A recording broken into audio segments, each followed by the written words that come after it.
बोल सच्चा दरबार की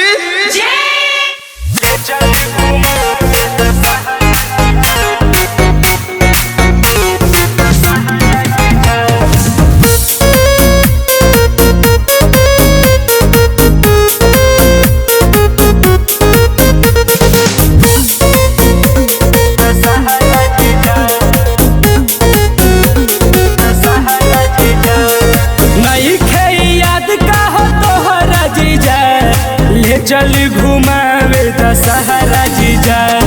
नहीं खे याद का हो तोहरा जीजा ले चल घुमावे दशहरा जीजा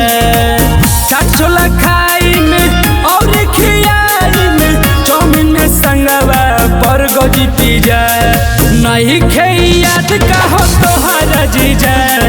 ले चल घुमावे दशहरा जीजा नहीं खे याद का हो तोहरा जीजा ले चल घुमावे दशहरा जीजा।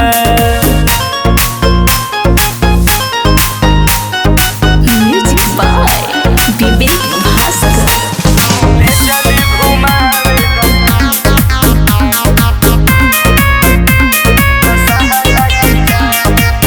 सखी सहेली लोग आ गईली घूम के चरखा पर बैठ के मस्ती में झूम के जीजा में साली के हकोलाया था तबे घुमावे में डाले लबाधा आज चाहे काल में घुमैबा न पंडाल में छोड़म ना एको नतीजा नहीं खे याद का हो तोहरा जीजा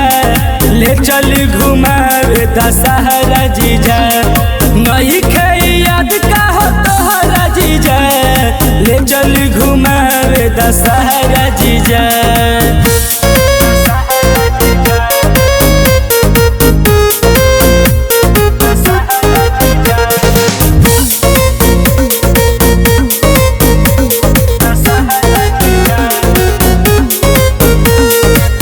बाहर निकलत नहीं खो काहे तू घर से खर्चा के चलते की दीदी के डर से जदि पुरैब नहीं मनवा के साथ हो तोहरा से बोलम नहीं आज के बाद हो और सखी से ना हनुमान सुना बैठ के द्वारी गाड़ी दी जा नहीं खे याद का हो तोहरा जीजा ले चल घुमावे दशहरा जीजा नहीं खे याद का हो तोहरा जीजा ले चल घुमावे दशहरा जीजा।